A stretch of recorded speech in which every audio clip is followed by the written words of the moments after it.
On achète très peu de neuf, tu passes pas. Alors moi c'est Marie-Lise, je suis la responsable accessoires sur le spectacle de cette année. Moi c'est Camille Duchesne et je suis dans le pôle accessoires avec Marie-Lise. Moi j'ai connu l'asso via Lancelin que j'ai rencontré l'été dernier et j'ai vite accroché et je regrette pas du tout. Pareil par des amis, par le bouche à oreille. Moi j'ai décidé de rejoindre l'asso parce que j'adore l'histoire et le patrimoine et donc je trouvais que c'était une belle manière par le spectacle de mettre ce patrimoine en lumière. Récordation, c'est un engagement qui prend pas tant de temps que ça, donc qui est facilement conciliable avec la fac, etc. C'est un week-end tous les 2 mois, donc c'est vraiment raisonnable. C'est des week-ends dans l'année et une semaine l'été. Alors le pôle accessoires, c'est le pôle qui habille la scène. Les costumières habillent les acteurs. Nous, on s'occupe de décorer la scène. Les responsables artistiques nous font une liste. Nous aussi, on a de la liberté, on achète ce qui nous semble bon. On a un budget, on va le respecter. On va donc chiner et on crée aussi des accessoires ou certains qu'on a trouvés et qu'on transforme pour pouvoir les mettre sur scène. Cette année, nous, on a plus ou moins divisé les accessoires en 3 grands thèmes. On a des scènes médiévales, donc on cherche beaucoup de vaisselle, d'outils d'artisans, d'armes de chevaliers.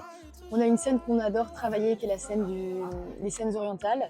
Donc on prépare un souk, les filles sont actuellement en train de faire des lanternes pour le souk. On cherche des tapis, on cherche des plats à tagine, on cherche des paniers pour les épices. Et enfin, le grand thème du spectacle, ce sont les vendanges. On cherche beaucoup de tonneaux, tout ce qui est en rapport avec le vin. Les fruits factices aussi, le raisin, les pressoirs. Et c'est très marrant parce que pour les vendanges, on ne recherche pas des vendanges d'aujourd'hui, mais des vendanges du 19e siècle. Donc c'est assez marrant pour rechercher sur le bon coin. On a un week-end type aux accessoires qui est assez logique parce que le samedi, les boutiques sont ouvertes. Et donc le samedi, on va à 5 dans une voiture. On part avec une carte bleue et on va dévaliser les ressourceries, les Emmaüs.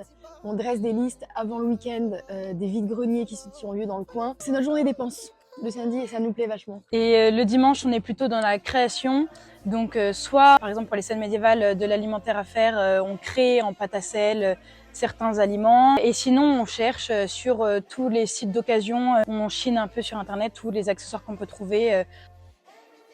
Le pôle accessoires, c'est un pôle qui est très dans les temps. On cherche un maximum à recycler. Donc, on va dans les greniers de chaque personne. On récupère les vieux outils des grands-parents, des arrière-grands-parents. On a ce petit défi de rentrer dans notre petit budget, et ce qui est assez excitant, à vrai dire. Le pôle accessoires, c'est un pôle où il faut faire preuve beaucoup d'imagination pour trouver parfois des nouvelles utilités à certains accessoires qu'on a trouvés. Et pour finir, n'hésitez pas surtout, si vous avez des greniers à vider, nous envoyer des messages sur Instagram pour nous faire des dons. On sera super réceptifs, on sera super heureux et vous pourrez venir nous voir en juillet et voir vos accessoires qui auront été mis en valeur sur la scène.